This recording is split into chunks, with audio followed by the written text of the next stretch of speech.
परमेश्वरलाई धन्यवाद होस् यो असल समयको निम्ति।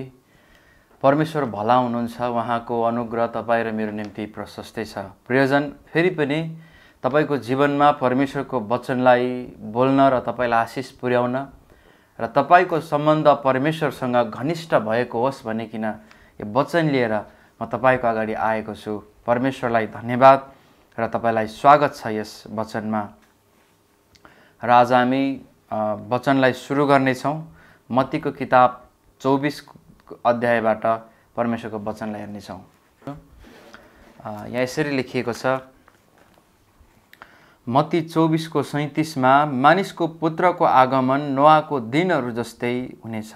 किनकि जसरी जलप्रलय भन्दा अगाडि नोआ जहाजभित्र पस्ने दिनसम्म मानिसहरू खाइरहेका, पिइरहेका र विवाहबारी गरिरहेका थिए, अनि जलप्रलय आएर तिनीहरू सबैलाई स्वात्तै बगाइ नलगेसम्म तिनीहरूले थाहै पाएनन्।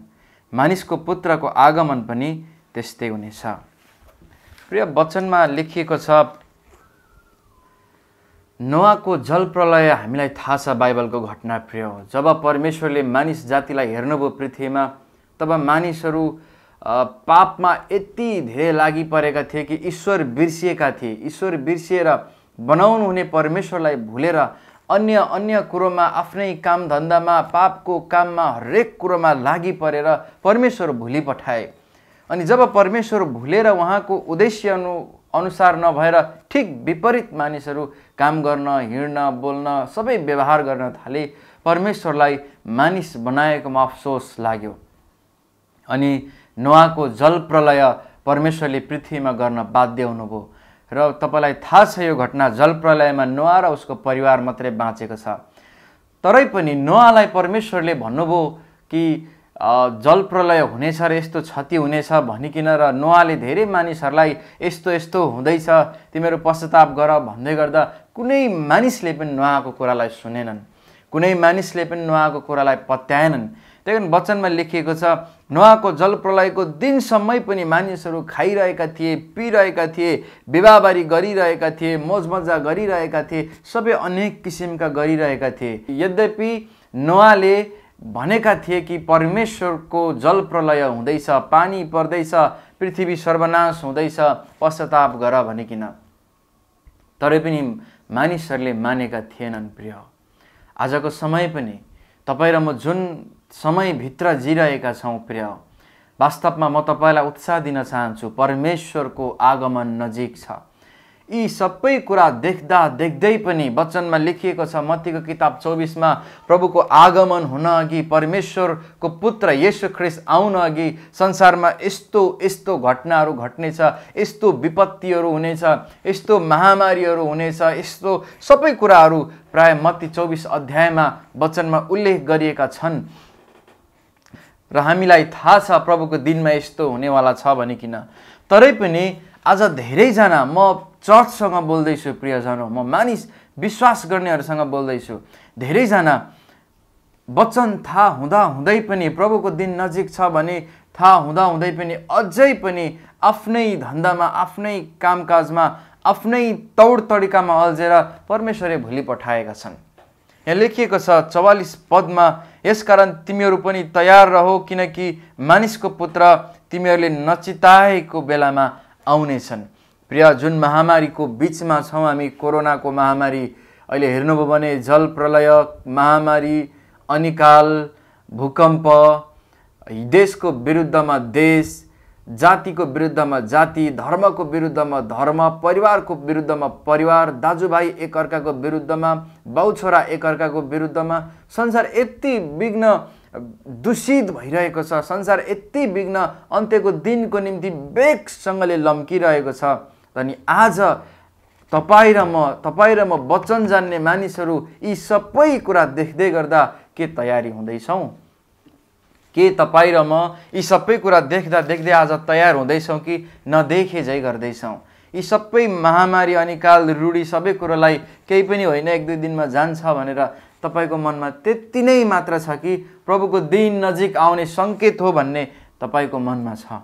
प्रिय, म तपाईँलाई उत्साह दिन चाहन्छु, यो सबै घटना, खराबी, दूषित कुरा देख्दै गर्दा तपाईँको हृदयमा यस्तो कुरा होस् कि प्रभुको दिन नजिक छ, अब दुलही तयार हुनै पर्छ, किनभने दुलहा ढोकैमा उभिनु भएको छ, ढोका खोलेर बाहिर आउन मात्रै बाँकी हो। प्रिय, म तपाईलाई उत्साह दिन चाहन्छु, जसरी ती नोआको जलप्रलयको समयमा मानिसहरू चाहिँ एकदमै छाडा भएका थिए, वचन सुन्दा सुन्दै पनि नोआद्वारा प्रभुको आगमन हुन्छ भन्दा भन्दै पनि उनीहरू जसरी मोज मजा र आफ्नै कुरामा अस्त व्यस्त थिए, आज हामी त्यही दिनमा फर्कनु हुँदैन, ती मानिसहरू जस्तै हुनु हुँदैन। तर आज तपाईँ र म चाहिँ प्रभुको आगमन नजिक भएको कारणले तयार हुने बेला हो। म तपाईँलाई उत्साह दिन चाहन्छु प्रिय, अब हामी तयार हुने बेलाको घडीमा आइपुगेका छौँ। यहाँ लेखिएको छ मजाको, र यसकारण तिमीहरू पनि तयार रहो, किनकि मानिसको पुत्र तिमीहरूले नचिताएको बेलामा हुनेछ। तपाईँ मलाई कसैलाई पनि थाहा छैन प्रभुको आगमन कुन बेला हुन्छ, अनि अब हामीलाई थाहै छैन, कसैलाई पनि थाहा छैन कुन बेला हुन्छ भनेर छाडा जिन्दगी, प्रभुदेखि परको जिन्दगी, सेवा सङ्गतिदेखि परको जिन्दगी, सम्बन्धदेखि परको जिन्दगी, प्रार्थनादेखि, प्रभुको वचनको सिद्धान्तदेखि परको जिन्दगी जिउने बेला होइन मेरो प्रिय। यो बेला चाहिँ प्रभुमा तयार हुने र दुलही सिँगारिने बेला हो।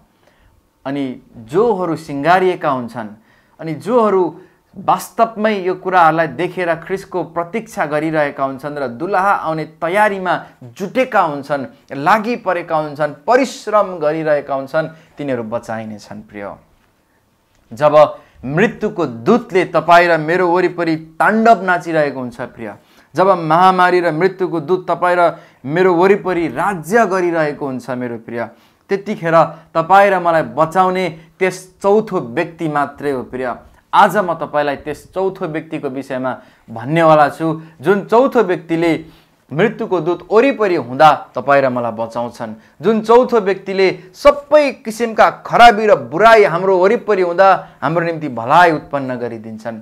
आज त्यस चौथो व्यक्तिको विषयमा हामी हेर्नेछौँ। हामी खोल्नेछौँ दानिएलको किताब 3 अध्यायको 25 पदलाई। यहाँ यसरी लेखिएको छ, दानिएल 3:25 मा उनले भने, हेर त आगोभित्र 4 जना मानिसहरू वरिपरि हिँडिरहेका देख्दछु, तिनीहरू नबादिएका र कुनै हानि नभएका देखिन्छन्, र त्यो चौथो चाहिँ देवताहरूको पुत्र जस्तै देखिन्छ। हालेलुया। प्रिय, लेखिएको छ, राजा नबुकदनेस्सरले भन्दैछन्, हामीले 3 जना मान्छेलाई डोरीले बाँधेर आगोको भट्टीमा फालेका थियौँ, तर हेर त त्यहाँनिर त 4 जना पो देखा पर्दैछ, त्यो चौथो व्यक्ति पनि देखा पर्दैछ, जो चाहिँ ईश्वरको पुत्र जस्तै देखिरहेको छ। प्रिय, जब सद्रक मेशक र अबेदनगोलाई राजाको मूर्तिलाई दण्डवत गर्न लगाइएको थियो सारा प्रजालाई, तब यी 3 जना व्यक्ति सद्रक मेशक र अबेदनगो, यी 3 जना व्यक्तिले परमेश्वरको वचनको विरुद्ध आएर राजाले मार्लान् भन्ने डरले उनीहरूले वचनको सिद्धान्तदेखि दायाँ बायाँ भएनन्।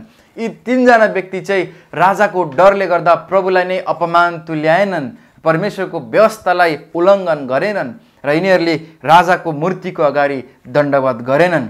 अनि यिनीहरूलाई, यो 3 जना व्यक्तिलाई राजाको हुकुममा मानिसहरूले, सिपाहीहरूले बाँधेर आगोको भट्टीमा हालिदिएको हुन्छ। र त्यतिखेर धेरै मानिसहरूले सोच्छन् कि अब यो सद्रक मेशक र अबेदनगो सक्यो, यिनीहरूलाई जलाएर भस्म नै हुने भयो, किनभने यिनीहरूले निकै परमेश्वर परमेश्वर भनिन्थ्यो, निकै एकैपल्ट दण्डवत गरिदिएको भए के जान्थ्यो र एकैपल्ट ढोगिदिएको भए भइहाल्थ्यो नि, किन चाहिँ यिनीहरूले नढोगेको, अब यिनीहरूले मर्ने भए, यिनीहरूको दशा आयो भनिकन धेरै मानिसहरूले सोचेका थियो होला। तर म तपाईँलाई उत्साह दिन चाहन्छु प्रिय, यो 3 जना व्यक्ति चाहिँ वचनमा दृढ भएर वचनको सिद्धान्तको जगमा बसालिएका थिए, त्यही कारण राजाको मूर्तिलाई दण्डवत गरेनन्, बरु उनीहरूले ठाने राजाको मूर्तिलाई दण्डवत गरेर मेरो परमेश्वरको अपमान गर्नुभन्दा हामीलाई मर्नु नै बेस छ भनिकन ती 3 जनाले ठानेको कारणले उनीहरूलाई बाँधेर चाहिँ आगोको भट्टीमा हालिन्छ। तर मजाको कुरा मेरो प्रिय, जसले परमेश्वरमाथि भरोसा राखेको हुन्छ, जसको आशा परम प्रभुमाथि हुन्छ, तब परमेश्वर स्वयं उनीहरूको माझमा उनीहरूलाई छुटकारा गर्नका लागि हाजिर हुनुहुनेछ। यहाँ यस्तै घटना छ प्रिय। यहाँ राजाले भन्दैछन्, हेर त आगो भित्र त 4 जना मानिसहरू पो वरिपरि हिँडिरहेका छन्। भट्टीमा त 4 जना पो देख्दैछु म, एउटा चाहिँ ईश्वरको पुत्र जस्तै देख्दैछु। हालेको 3 जना मान्छेलाई, तर 4 जना देख्दैछु, त्यो 1 जना ईश्वरको पुत्र जस्तै छन्। प्रिय, जब मृत्युको दूत र महामारीको दूत, जब यो सङ्कष्ट र अनिकाल हाम्रो वरिपरि नाचिरहेको हुन्छ, वरिपरि राज्य गरिरहेको हुन्छ, यदि परमेश्वरको वचनमा दृढ भएर हामी उभिन्छौँ र हामी लापरवाही हुँदैनौँ र वचनको सिद्धान्तमा बस्छौँ भने हामीलाई बचाउनका लागि त्यो चौथो व्यक्ति तपाईँ र मेरो जीवनमा देखा पर्नुहुनेछ। म तपाईँलाई उत्साह दिन चाहन्छु, यदि कसैले मानिस जातिलाई बचाउन सक्छ भने, मृत्युको दूतबाट, अनिकाल र महामारीबाट यदि कसैले बचाउन सक्छ भने त्यो चौथो व्यक्ति नै हो जो येशू ख्रीष्ट हुनुहुन्छ। यहाँ लेखिएको छ, ऊ चाहिँ मानिसको होइन देवताहरूको पुत्र जस्तै, अर्थात् ईश्वरको पुत्र जस्तै म देख्दैछु। हालेलुया। जो ईश्वरको पुत्र येशू ख्रीष्ट सद्रक, मेशक अनि अबेदनगोलाई बचाउनका निम्ति आगोको भट्टीमा पनि हाजिर हुनुभयो। मेरो प्रिय, मृत्युको दूत वरिपरि नाचिरहेको बेला, ताण्डव मचाइरहेको बेला, विभिन्न चाहिँ नि अनेक उधुम मचाइरहेको बेला त्यो चौथो व्यक्ति तपाईँ र मेरो जीवनमा आउन चाहनुहुन्छ। यदि हामी सद्रक, मेशक र अबेदनगो जस्तै संसारसँग सम्झौता गरेर परमेश्वरको अपमान गर्दैनौँ भने त्यो चौथो व्यक्ति आज तपाईँ र मेरो जीवनमा देखा पर्न चाहनुहुन्छ र सम्पूर्ण मानव जातिलाई, सम्पूर्ण मानिसहरूलाई त्यस आगो र मृत्युको भुमरीबाट मात्रै त्यस चौथो व्यक्तिले बचाउन सक्नुहुन्छ, जो हाम्रो धार्मिकता अर्थात् येशू ख्रीष्ट हुनुहुन्छ। म तपाईलाई उत्साह दिन चाहन्छु, त्यो चौथो व्यक्तिलाई तपाईले आफ्नो जीवनमा ग्रहण गर्नुहोस्, त्यो चौथो व्यक्तिलाई तपाईले आफ्नो जीवनमा स्वीकार गर्नुहोस्, त्यो चौथो व्यक्तिलाई तपाई निराश नबनाउनुहोस्, त्यो चौथो व्यक्तिको वचनलाई अवहेलना नगर्नुहोस्, तर तयारी हुनुहोस्, त्यो चौथो व्यक्ति आज तपाईको जीवनमा आउन चाहनुहुन्छ। तपाईलाई भनिदेऊ प्रिय, त्यो चौथो व्यक्ति चाहिँ धार्मिकता हो। मानिस जातिलाई यो पृथ्वीमा कसैले बचाउन सक्छ भने त्यो चौथो व्यक्तिले मात्रै बचाउन सक्छ, जो धार्मिकता हो, धर्म होइन। चौथो व्यक्ति धर्म होइन, येशू ख्रीष्ट धर्म होइन, बाइबलमा कहीँ पनि येशू धर्म भनेको छैन, येशू चाहिँ धार्मिकता हुनुहुन्छ। प्रिय, म तपाईलाई उत्साह दिन्छु, आज तपाईँ र मलाई बचाउन सक्ने, मृत्युको भुमरीबाट, मृत्युको राज्यबाट बचाउने धार्मिकताले मात्रै हो। प्रिय, तपाईँ र मेरो कर्मले, तपाईँ र मैले जोडेका सम्पत्तिले, तपाईँ र मैले कमाएका नामले, तपाईँ र मेरो वरदानले, तपाईँ र मेरो ट्यालेन्टले, तपाईँ र मेरो चिन्जान र पहिचानले, तपाईँ र मेरो व्यवहारले हामीलाई बचाउन सक्दैन। मेरो प्रिय, हामीलाई बचाउने त्यो चौथो व्यक्ति हो, जो हाम्रो धार्मिकता हो। त्यस धार्मिकताले मात्रै तपाईलाई यस पृथ्वीमा बचाउन सक्छ। म उत्साह दिन्छु, जुन कुरोले बचाउँछ हामी त्यसकै पछि लाग्ने हो। प्रिय, जुन कुरोले सर्वनाश ल्याउँछ त्यसको पछि लाग्ने होइन। प्रिय, त्यही कारण येशू धर्म होइन, उहाँ चाहिँ धार्मिकता हुनुहुन्छ। मानिस जातिलाई अब धर्मले बचाउन सक्दैन, अब मानिस जातिलाई धार्मिकताले बचाउन सक्छ। त्यही कारण सारा मानिस जातिले के गर्ने हो? धार्मिकताको पछि लाग्ने हो, धर्मको होइन। त्यो धार्मिकता येशू ख्रीष्ट हुनुहुन्छ। आउनुहोस् प्रिय, हामी पाठ गरौँ हितोपदेशको किताब 11:4 हितोपदेशको किताब 11:4 लेखिएको छ, क्रोधको दिनमा धन सम्पत्ति केही मोलको हुँदैन। प्रिय, परमेश्वरको क्रोधको दिनमा धन सम्पत्ति केही मोलको हुँदैन, तर धार्मिकताले मृत्युबाट छुटाउँछ। आमीन। प्रिय, तपाईँ र मलाई मृत्युबाट, मृत्युको राज्यबाट छुटाउने धार्मिकता मात्रै हो, जो येशू ख्रीष्ट हुनुहुन्छ। त्यही कारण हामीले कमाउने, हामीले लागि पर्ने येशूको धार्मिकता हो। प्रिय,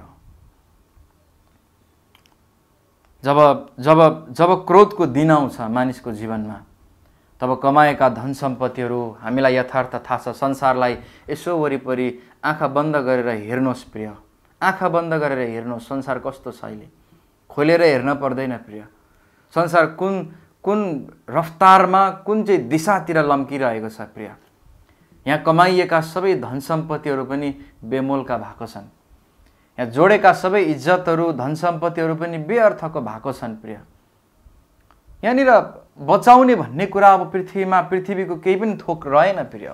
मानिस बडो ध्यानले बडो मेहनतले यसु नै बिर्सी चर्च नै बिर्सी सङ्गति नै बिर्सी जे कुरो कमाउन हिँडिरहेको छ नि प्रिय, त्यो मानिसलाई जब क्रोधको दिन आइपर्छ तब यस्ता कुराहरूले छुटकारा दिन सक्दैन, यस्ता कुराहरूले त्यो मृत्युको राज्यबाट बचाउन सक्दैन। तर धार्मिकताले बचाउनेछ। त्यो धार्मिकता चाहिँ चौथो व्यक्ति हो प्रिय। त्यो धार्मिकता चाहिँ त्यहाँ राजा नबुकदनेस्सरले देखेको त्यो चौथो व्यक्ति हो। त्यो धार्मिकता चाहिँ जो ईश्वरको पुत्र येशू ख्रीष्ट हुनुहुन्छ प्रिय। त्यही कारण परमेश्वरको वचन सिद्धान्तलाई कुल्चिएर अपमान गरेर संसारको कुरालाई उचालेर हिँड्ने समय होइन यो। आज यो महामारी, अनिकाल, विपत्ति, रूढी, मृत्यु देख्दै गर्दाखेरि चौथो व्यक्तिको पछि लाग्नुहोस् प्रिय। त्यो चौथो व्यक्तिको पछि लाग्नुहोस् जो धार्मिकता हो। त्यो नबचाउने कुराको जोहो गर्न, नबचाउने कुराको लाई लिनका लागि तपाईँ नजानुहोस्। आज दुःखको कुरो त प्रिय, वरिपरि मृत्युको दूतले राज गरिरहेको बेला पनि मानिसहरू आफ्नै काम धन्दामा लागेर येशू बिर्सिरहेका छन्। भ्रष्टाचार गरेर अझै त्यही नबचाउने धन थुपार्न मानिसहरू लागिरहेका छन्। पापको लेखा अझै थपिरहेका छन् प्रिय। यो पापले भरिएको संसारमा आज चौथो व्यक्ति तपाईँ र मेरो जीवनमा देखा पर्न चाहनुहुन्छ। त्यो चौथो व्यक्ति हाम्रो येशू हुनुहुन्छ, जो धार्मिकता हुनुहुन्छ, धर्म होइन। जब क्रोधको दिन आउँछ, धन सम्पत्ति, मान इज्जत, सम्बन्ध, नातागोता, चिनजानले होइन, धार्मिकताले मात्रै बचाउनेछ प्रिय। त्यही कारण म तपाईँलाई उत्साह दिन चाहन्छु। यो सबै परिस्थितिहरूको बिचमा पनि, यो सबै महामारीको बिचमा पनि नोआको पालोमा भए जस्तै नोआले पश्चाताप गर, जल प्रलय हुनेवाला छ, अब मानिसहरू नष्ट हुनेवाला छन् भन्दै गर्दा मानिसहरू हे यो मान्छे भन्दै गर्छ नि, यो मान्छे वचन बोल्दै गर्छ नि, ईश्वरको कुरा गर्दै गर्छ नि, नदेखेको ईश्वरको विषयमा भन्दै गर्छ नि, भन्दै गरोस्, हामीलाई थाहा छैन को ईश्वर के हो कसो हो भनेर मोज मजामा, विवाहबारी गर्नमा, एकदमै खान र पिउनमा, हरेक किसिमका पाप र मोज मजामा लागि परे, तर वचनलाई सुनेनन्, नोआको कुरामा ध्यान दिएनन्, अनि जल प्रलय सत्य आएर बगाएर लिएर गयो। सबैको दुर्दशा मृत्यु भयो प्रिय। यो सबै परिस्थितिहरूलाई देख्दै गर्दा तपाईँ र ममा त्यो ईश्वरीय भय उत्पन्न भएको होस्, जुन ईश्वरीय भयले हामीलाई बचाउँछ। यो महामारी, अनिकाल र मृत्यु देख्दै गर्दा ईश्वरीय भय हामी भित्रबाट आएको होस्, ताकि हामी बाँचेका हौँ, ताकि हामी त्यो चौथो व्यक्ति धार्मिकताको पछि लागेर तयारी भएका हौँ। प्रिय, म तपाईँलाई उत्साह दिन चाहन्छु। पहिलो कोरिन्थीको किताब 1:30 के लेखेको छ, हामी हेरौँ प्रभुको वचनलाई। पहिलो कोरिन्थी 1:30 लेखिएको छ, परमेश्वर नै ख्रीष्ट येशूमा तिमीहरूका जीवनका स्रोत हुनुहुन्छ। आमीन। ख्रीष्टलाई नै उहाँले हाम्रो बुद्धि, हाम्रो धार्मिकता र पवित्रता र हाम्रा उद्धार बनाउनु भयो। आमीन। यहाँ वचनमा लेखिएको छ, येशू ख्रीष्टलाई नै परमेश्वरले हाम्रो बुद्धि, हाम्रो धार्मिकता र हाम्रो पवित्रता र हाम्रो उद्धार बनाउनु भयो। येशू हाम्रो धार्मिकता हुनुहुन्छ। त्यही धार्मिकताले मात्रै अब यो पृथ्वीलाई बचाउन सक्छ। त्यही धार्मिकताले मात्रै मानव जीवनलाई, मानिस जातिलाई बचाउन सक्छ। त्यही चौथो व्यक्ति देखा पर्नै पर्छ प्रिय हाम्रो जीवनमा, यदि हामी बाँच्न हो भने। किनभने त्यो चौथो व्यक्ति धार्मिकता हो, धर्म होइन। त्यो चौथो व्यक्ति धार्मिकता हो, धन सम्पत्ति होइन। त्यो चौथो व्यक्ति धार्मिकता हो, मान इज्जत र चिन्जान नातागोता होइन मेरो प्रिय। त्यही कारण त्यो चौथो व्यक्तिको पछि लाग्ने समयमा तपाईँ र म छौँ। म तपाईँलाई उत्साह दिन चाहन्छु। हामीले जुन धार्मिकता येशू हो भनिकन हामीले सिकेका छौँ प्रिय, हामीले त्यस धार्मिकतामा विश्वास गर्ने हो र त्यही अनुसारको चालमा हिँड्ने अनि उत्तम फल फलाउने बेलामा हामी छौँ प्रिय। येशू धार्मिकता हुनुहुन्छ भने यो कुरोलाई विश्वास गर्ने हो प्रिय, ग्रहण गर्ने हो, स्वीकार गर्ने हो, अनि त्यही अनुसारको चालमा हिँड्ने हो। हाम्रो चालहरूलाई दायाँ र बायाँ, खाल्डो र खुल्डी बनाउने होइन।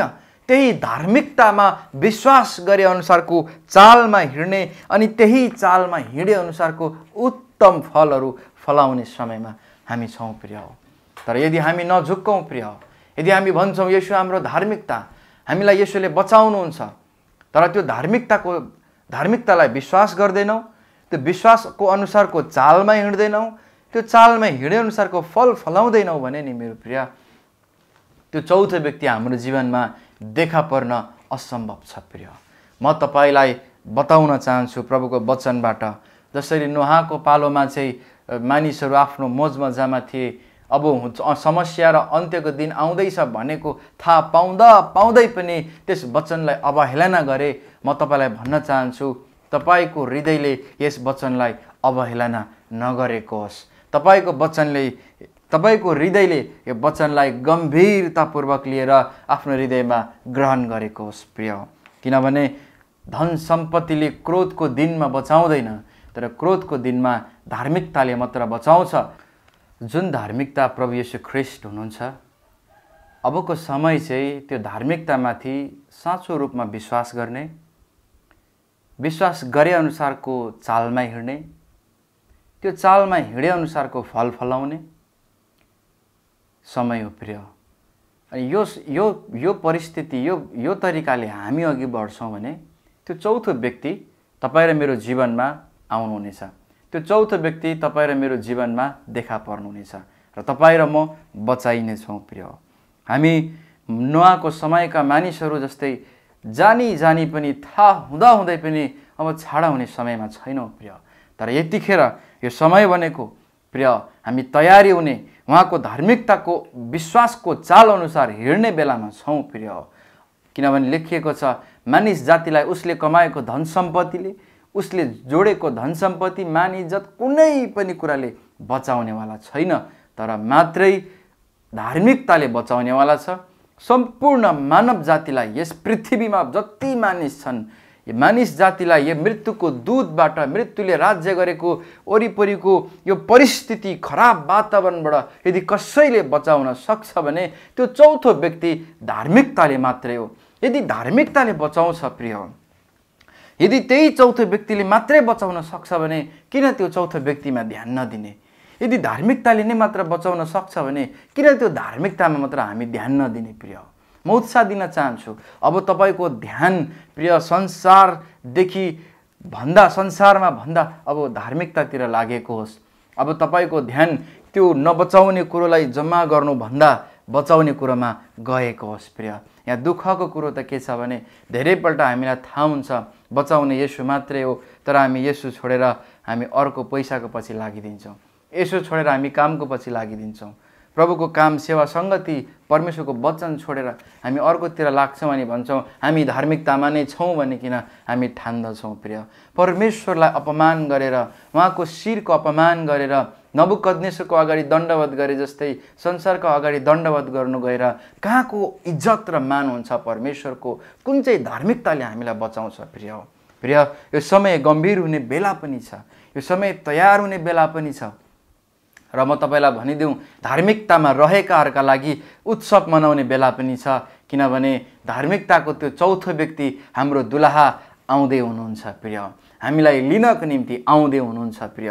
म तपाईलाई उत्साह दिन चाहन्छु, मृत्युको दूत वरिपरि भइरहेको बेलामा अब हामी धार्मिकताको पछि लागेका हौँ, अब हामी परमेश्वरको वचनको पछाडि लागेका हौँ, वचनको सिद्धान्तमा हाम्रो जीवनको जगलाई बसालिएर हाम्रो जीवनलाई बढाएका हौँ भनिकन म तपाईको निम्ति उत्साह दिन चाहन्छु प्रिय। परमेश्वरले तपाईलाई आशीर्वाद दिनुभएको होस्, किनभने परमप्रभु तपाईँ र मेरो निम्ति हर समय भलो गर्न चाहनुहुन्छ प्रिय। परमेश्वरले सृष्टि गरेका तपाईँ र म र येशू ख्रीष्टलाई विश्वास गरेर उहाँको सन्तान भएका तपाईँ र म, परमेश्वरले तपाईँ र मेरो व्यवस्था गर्नुहुन्न प्रिय। यो सबै समस्या, महामारी, यो सबै मृत्युको दूत वरिपरि हुँदा परमेश्वरको दृष्टि तपाईँ र मबाट हटेको छैन मेरो प्रिय, बरु तपाईँ र मेरो ध्यान पो हटेको छ परमेश्वरबाट, बरु तपाईँ र मैले गर्ने मेहनत र परिश्रम परमेश्वरबाट हटेको होला। म उत्साह दिन चाहन्छु, यदि हटेको छ भने अब फर्कौँ त्यो ठाउँमा जहाँ हाम्रो चौथो व्यक्ति हुनुहुन्छ, जसले त्यो आगोको भट्टीबाट सद्रक मेशक र अबेदनगोलाई बचाउनु भयो। अब त्यही चौथो व्यक्ति तपाईँ र मेरो जीवनमा खाँचो छ, जो धार्मिकता हुनुहुन्छ। प्रिय, त्यही धार्मिकताले मात्रै तपाईँ र मलाई र यो संसारलाई बचाउन सक्छ। जे कुरोले बचाउँछ त्यसकै पछि लागौँ, त्यसैमा ध्यान गरौँ, त्यसकै निम्ति जिउँ, उसैलाई आदर गरेर उसकै पछि लागौँ हामी। म तपाईँलाई उत्साह दिन चाहन्छु। प्रभुले तपाईँलाई आशीर्वाद दिनुभएको होस् र जसरी सद्रक मेशक र अबेदनगोलाई बचाउन चौथो व्यक्ति आउनुभयो, मेरो विश्वास छ तपाईँ र मलाई बचाउन पनि मृत्युको दूतले राज्य गरिरहेको बेला तपाईँ र मलाई छुटकारा दिने त्यो धार्मिकता, त्यो चौथो व्यक्ति तपाईँ र मेरो जीवनमा देखा परेको होस्। परमेश्वरले तपाईँलाई आशीर्वाद दिउन्। हामी फेरि पनि अर्को भिडियोको साथ हामी निश्चय नै भेट्नेछौँ र त्यतिन्जेलसम्मको लागि बिदा दिनुहोला र म विश्वास गर्छु, म आशा गर्छु तपाईँले हाम्रो च्यानललाई सब्सक्राइब गर्नुहुनेछ र यसबाट उत्पन्न भएको भिडियोहरूलाई सेयर गरेर संसारका मानिसहरूलाई आशिष पुर्याउनलाई निश्चय पनि सेयर गर्नुहुनेछ। God bless you. प्रभुले आशिष दिनु।